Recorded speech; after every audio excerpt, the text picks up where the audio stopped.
नमस्कार, खबर दुनिया में आप सभी का स्वागत है। मैं हूं अश्विनी कुमार मिश्र। खबर दुनिया की यानी विश्व की सभी अहम खबरें आप तक। आइए नजर डालते हैं वैश्विक सुर्खियों पर। भारत और जापान के बीच टोक्यो में 2+2 मंत्री स्तरीय बातचीत। दोनों देशों ने रक्षा क्षेत्र में सहयोग को और मजबूत बनाने पर जताई सहमति। भारत जापानी कंपनियों के निवेश को भारत ने किया आमंत्रित। संयुक्त सैन्य अभ्यास की बताई योजना। रक्षा मंत्री ने अपने जापानी समकक्ष के साथ की द्विपक्षीय बैठक। अचानक यूक्रेन के दौरे पर पहुंचे अमेरिकी विदेश मंत्री। राष्ट्रपति जेलेंस्की से की मुलाकात। यूक्रेन समेत दूसरे यूरोपीय देशों को $2 बिलियन की सैन्य सहायता की घोषणा। यूक्रेन को 67.7 करोड़ डॉलर की अतिरिक्त सैन्य सहायता।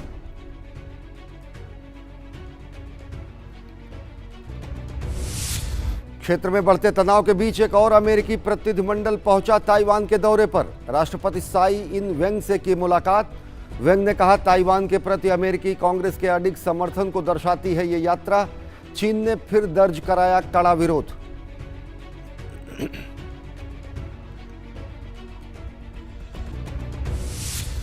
ब्रिटेन की प्रधानमंत्री लिज ट्रस ने बढ़ते ऊर्जा बिलों से निपटने और ऊर्जा क्षेत्र में निवेश आकर्षित करने के लिए व्यापक प्रोत्साहन पैकेज की घोषणा की। 1 अक्टूबर से ऊर्जा बिलों पर 2,500 पाउंड की अधिकतम सालाना कैप। हर साल 1,000 पाउंड की होगी बचत।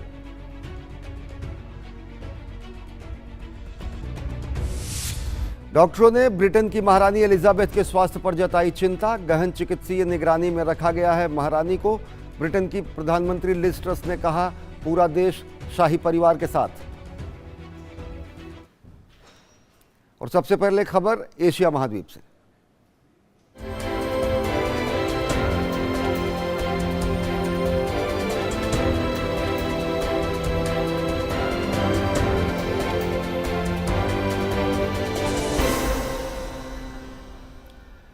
जापान में हो रहे दूसरे 2+2 मंत्री स्तरीय वार्ता के लिए रक्षा मंत्री राजनाथ सिंह ने गुरुवार को अपने समकक्ष यासु काजू हामदा से मुलाकात की।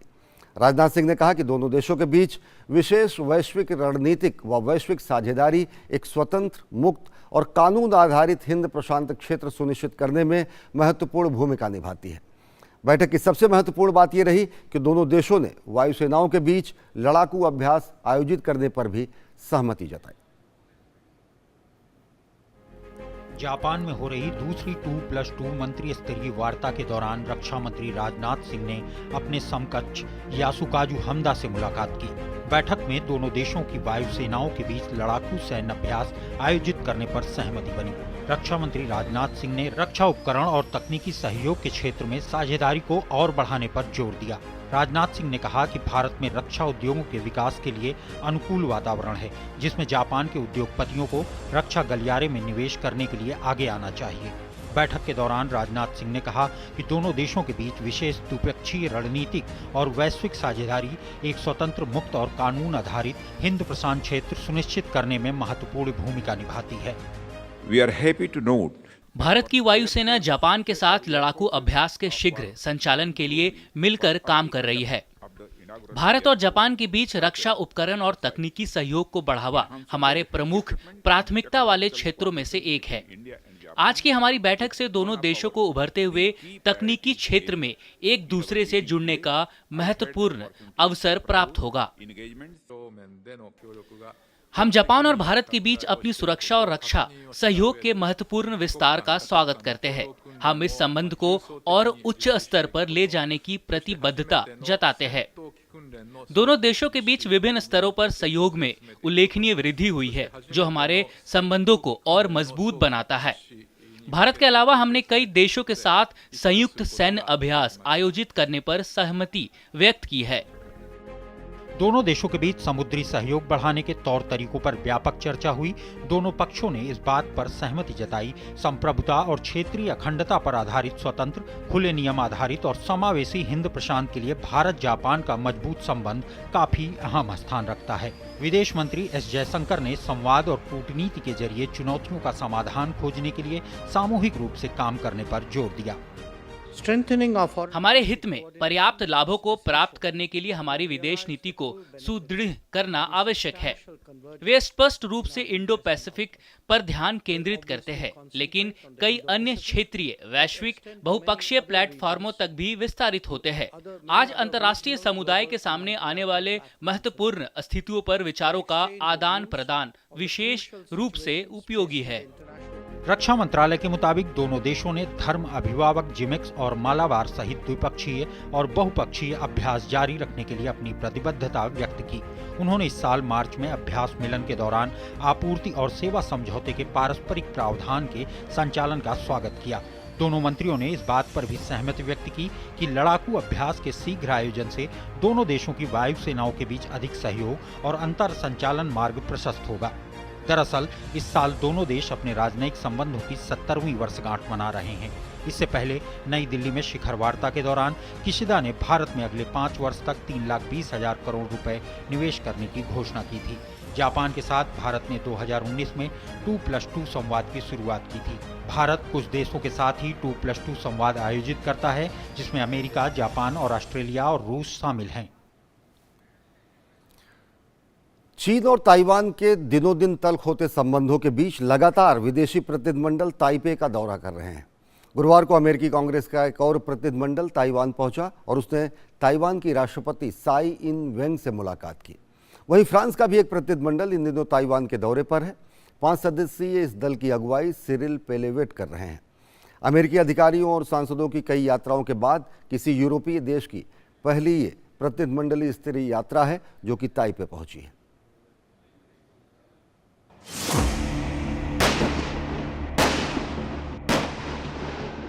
क्षेत्र में बढ़ते तनाव के बीच एक तरफ ताइवान अपनी फौजी क्षमताओं को हर कसौटी पर परखने और जांचने के लिए सैन्य अभ्यास कर चीन की चिंता को बढ़ा रहा है, तो वहीं दूसरी ओर एक के बाद एक ताइपे पहुंच रहे विदेशी प्रतिनिधिमंडल उसके माथे पर बल्ला रहे हैं। अमेरिकी कांग्रेस का एक और प्रतिनिधिमंडल ताइवान पहुंचा है और उसने ताइवान की राष्ट्रपति साई इन वेंग से गुरुवार को मुलाकात की। इससे पहले जब अमेरिकी प्रतिनिधि सभा की स्पीकर नैन्सी पेलोसी अगस्त में ताइवान की यात्रा पर आई थीं, तो चीन ने इसका कड़ा विरोध किया था। फ्लोरिडा से डेमोक्रेटिक पार्टी के सदस्य स्टेफनी मर्फी की अगुवाई में प्रतिनिधिमंडल ने ताइवान के राष्ट्रपति से मुलाकात की। चीन के सैन्य खतरों का जिक्र करते हुए साई ने कहा कि प्रतिनिधिमंडल की यात्रा ताइवान के प्रति अमेरिकी कांग्रेस के अडिग समर्थन को दर्शाती है। ताइवान दबाव में नहीं आएगा। हम हमारे लोकतांत्रिक प्रतिष्ठानों तथा जीवन जीने के तरीकों की रक्षा करेंगे। ताइवान पीछे नहीं हटेगा। वहीं स्टीफन मर्फी ने कहा कि संसद को अंतर्राष्ट्रीय संगठनों में ताइवान की वृहद भागीदारी की वकालत करनी चाहिए। गौरतलब है कि मर्फी उन सांसदों में शामिल हैं जिन्होंने वो विधेयक पेश किया है जिसके तहत अमेरिका ताइवान की मदद करने के लिए उसे हथियार दे सकता है, ठीक उसी प्रकार से जैसे उसने यूक्रेन को हथियार दिए हैं। पिछले सप्ताह राष्ट्रपति जो बाइडेन के प्रशासन ने ताइवान को $1 अरब के हथियार बिक्री की मंजूरी दी थी। ताइवान ने दिखाया है कि वह अंतर्राष्ट्रीय समुदाय के एक जिम्मेदार सदस्य है और खास तौर पर जन स्वास्थ्य से जुड़े मुद्दों पर वह अंतर्राष्ट्रीय मंचों पर भागीदारी का हकदार है। इस बीच चीन ने अमेरिकी प्रतिनिधिमंडल की ताइवान यात्रा पर कड़ा विरोध दर्ज कराया है। चीनी विदेश मंत्रालय ने कहा है कि वाशिंगटन और ताइपे के बीच रक्षा सहयोग को लेकर चीन की आपत्ति स्पष्ट है। एक चीन सिद्धांत और 3 चीन अमेरिका संयुक्त समझौते का गंभीर उल्लंघन है। चीन इससे पूरी तरह से असंतुष्ट है और इसका कड़ा विरोध करता है। इस समय फ्रांस का भी एक प्रतिनिधिमंडल ताइवान के दौरे पर है। 5 सदस्यीय इस दल की अगुवाई सिरिल पेलेवेट कर रहे हैं। अमेरिकी अधिकारियों और सांसदों की कई यात्राओं के बाद किसी यूरोपीय देश का ये पहला उच्च स्तरीय दौरा है। प्रतिनिधिमंडल ने ताइवान के उपराष्ट्रपति से मुलाकात की। उन्होंने कहा कि फ्रांस ताइवान को एशिया प्रशांत क्षेत्र में स्थिरता के भागीदार के रूप में देखता है। हम कई बार कह चुके हैं, प्रशांत क्षेत्र में फ्रांस अपने मजबूती से अपनी मौजूदगी दर्ज करा रहा है, इसलिए इस क्षेत्र में हमारी हिस्सेदारी है। हम ताइवान को क्षेत्र की स्थिरता में भागीदार मानते हैं। चीन ताइवान को अपना हिस्सा मानता है, जबकि ताइवान खुद को एक स्वतंत्र देश बताता है। ऐसे में अमेरिकी प्रतिनिधिमंडलों का ताइवान दौरा चीन के बिफरने का मुख्य कारण है। गौरतलब है कि अमेरिकी राष्ट्रपति बाइडेन सहित कई पश्चिमी नेता चीन को कई बार चिता चुके हैं कि वो ताइवान पर कोई भी सैन्य कार्रवाई करने की गलती ना करे। इस बीच चीन ने जापान से आग्रह किया है कि वो पूर्व प्रधानमंत्री शिंजो आबे के अंतिम संस्कार को ताइवान को आमंत्रित कर राजनीतिक खेल खेलने के लिए मंच न बनने दे। इस बीच ताइवान के विदेश मंत्रालय ने कहा है कि सरकार अभी भी चर्चा कर रही है कि 27 सितंबर को होने वाले कार्यक्रम में किसे भेजा जाए।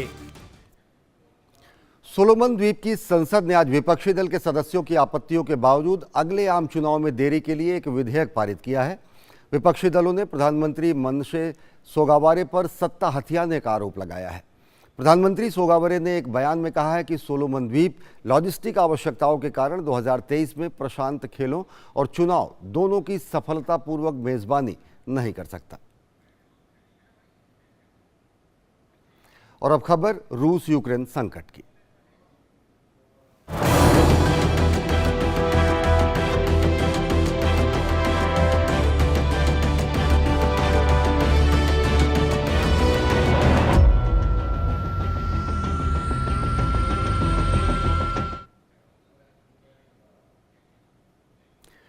और रूस यूक्रेन जंग के बीच अमेरिका के विदेश मंत्री एंटनी ब्लिंकन कीव पहुंचे। युद्ध में यूक्रेन के हाथ को और मजबूत करने के लिए अमेरिका ने मदद का हाथ बढ़ाया है और यूक्रेन और अन्य यूरोपीय देशों के लिए $2 बिलियन के से अधिक की नए सैन्य सहायता की घोषणा की है। एंटनी ब्लिंकन ने अपने यूक्रेनी समकक्ष और यूक्रेन के राष्ट्रपति वोलोदिमीर जेलेंस्की से भी मुलाकात की।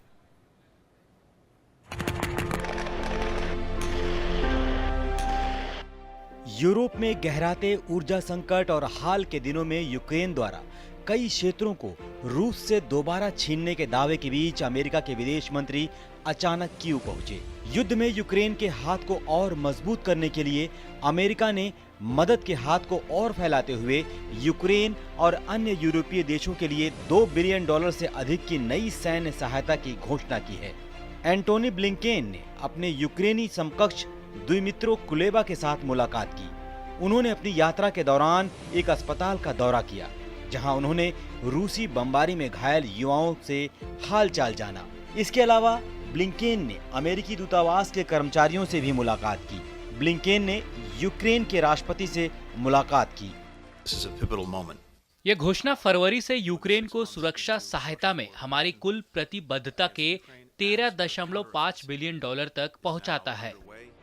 इससे पहले अमेरिकी रक्षा मंत्री लॉयड ऑस्टिन ने कहा कि राष्ट्रपति जो बाइडेन ने यूक्रेन के लिए करीब $67 करोड़ की अतिरिक्त सैन्य सहायता की राशि को मंजूरी दे दी है। ऑस्टिन ने जर्मनी में अमेरिका के रामस्टीन हवाई अड्डे पर सहयोगी देशों के वरिष्ठ अधिकारियों के साथ हुई बैठक में कहा कि इस सहायता पैकेज में होविट्जर, तोपखाने का गोला बारूद, हुम्बीस, बख्तरबंद एम्बुलेंस, टैंक रोधी प्रणाली, इसके अलावा बहुत कुछ शामिल है। युद्ध शुरू होने के बाद से अमेरिका यूक्रेन को पहले ही $10 अरब से ज्यादा की सैन्य सहायता दे चुका है। युद्ध एक और महत्वपूर्ण चरण में है तथा यूक्रेनी सेना ने देश के दक्षिण में अपने जवाबी हमलों की शुरुआत की है। उन्होंने कहा है कि अब हम युद्ध के मैदान में अपने साझा प्रयासों की स्पष्ट सफलता देख रहे हैं। इस बीच अमेरिका ने मॉस्को पर यूक्रेनियों को रूस में जबरन निर्वासित करके युद्ध अपराध करने का आरोप लगाया है।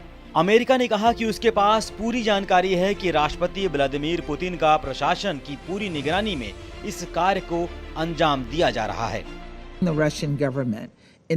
रूसी राष्ट्रपति प्रशासन के अधिकारी यूक्रेनियन की सूची प्रदान कर रहे हैं, जिन्हें छानने के लिए लक्षित किया जाना है और कार्यक्षेत्र और संचालन की प्रगति पर रिपोर्ट प्राप्त करना है।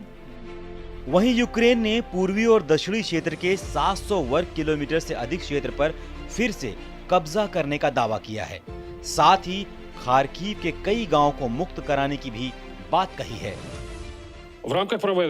हम पहले ही 20 गांवों को मुक्त करा चुके हैं। क्रामाटोरस के पास हमारी सेना ने अपनी सामरिक स्थिति में सुधार किया है और 2 किलोमीटर तक की गहराई तक दुश्मन की सीमा में प्रवेश किया है। नॉर्वे ने लॉन्चिंग पैड और मार्गदर्शन इकाइयों के अलावा यूक्रेन को करीब 160 हेलफायर मिसाइलें देने की घोषणा की है। वहीं यूरोपीय संघ के सदस्य लातविया और एस्टोनिया रूस और बेलारूस के यात्रा करने वाले रूसी नागरिकों के प्रवेश को प्रतिबंधित करने पर सहमत हुए हैं। उधर तुर्की के राष्ट्रपति ने रूस के राष्ट्रपति के उस दावे का समर्थन किया जिसमें उन्होंने कहा था कि यूएन की मध्यस्थता में हुए समझौते के तहत निर्यात होने वाला अनाज गरीब मुल्कों के बजाय अमीर देशों को जा रहे हैं। और अब खबरें यूरोपीय महाद्वीप से।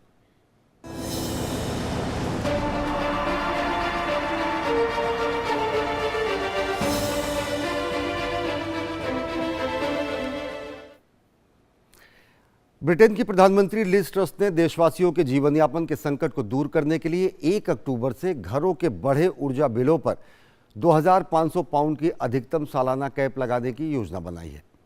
इस सप्ताह की शुरुआत में पदभार ग्रहण करने के बाद अपनी पहली बड़ी घोषणा में ट्रस ने कहा कि उनके उपायों से ऊर्जा की अपेक्षित कीमतों के आधार पर प्रतिवर्ष लगभग 1,000 पाउंड की बचत होगी।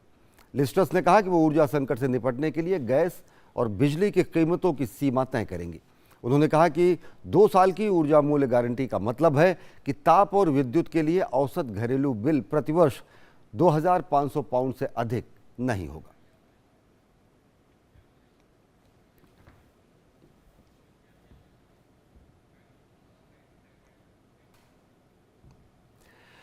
अल्बानिया ने करीब 2 महीने पहले एक बड़े साइबर हमले को लेकर ईरान के साथ अपने राजनयिक संबंध तोड़ लिए हैं। ईरान के दूतावास के कर्मचारियों को निष्कासित कर दिया गया है। अल्बानिया के प्रधानमंत्री ईदी रामा ने कहा कि सरकार के फैसले से औपचारिक रूप से तिराना में ईरानी दूतावास को एक आधिकारिक पत्र के माध्यम से जानकारी दी गई। राजनयिक और सुरक्षा कर्मियों सहित दूतावास के सभी कर्मचारियों को 24 घंटे के भीतर अल्बानिया छोड़ने का आदेश दिया गया है।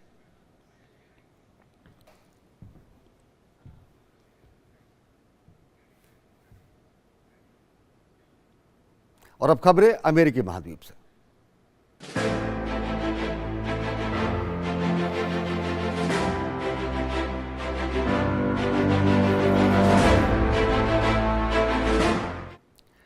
अमेरिका में फायरिंग की घटनाएं रुकने का नाम नहीं ले रही हैं। अमेरिका के मेम्फिस में 19 साल के एक लड़के ने ताबड़तोड़ फायरिंग करके 4 लोगों को मौत के घाट उतार दिया। घटना को अंजाम देने से पहले लड़के ने इसे फेसबुक पर लाइव किया, जिसमें दिख रहा है कि वो एक स्टोर में जा रहा है, जिस पर वो फायरिंग शुरू कर देता है। पुलिस ने हमलावर को गिरफ्तार कर लिया है।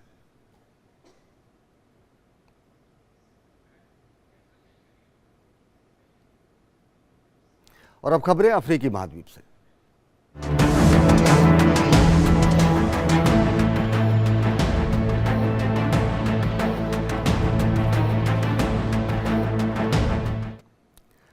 मध्य अफ्रीकी देश बुरुंडी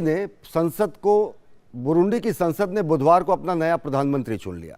नए प्रधानमंत्री गेरवेस निद्राकोबुआ ने एलन ग्युलिम बन्यो की जगह ली है। पिछले हफ्ते बुरुंडी के राष्ट्रपति एवरिस्टे नादिशिमी ने कहा था कि कुछ अज्ञात लोग उनकी सरकार को गिराने की साजिश रच रहे हैं। बुरुंडी दुनिया के सबसे गरीब देशों में से एक है, जो पिछले कई महीनों से ईंधन, चीनी और अन्य खाद्य पदार्थों की किल्लत से जूझ रहा है। और अब आइए आपको दिखाते हैं विश्व संस्कृति की एक झलक।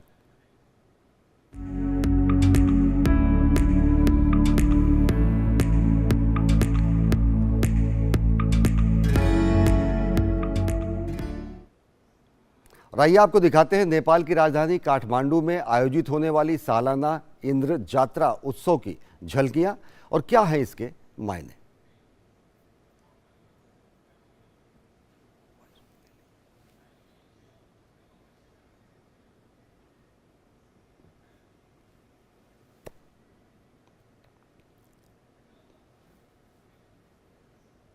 यात्रा हर साल आयोजित की जाती है और इंद्र को जब वहाँ के लोगों ने नहीं पहचाना तो बाद में जिस तरीके से उनका अवतरण हुआ, उसी मिथक से जुड़ी हुई और उसी पौराणिक कथा से जुड़ी हुई यात्रा है। इसका हर साल आयोजन किया जाता है।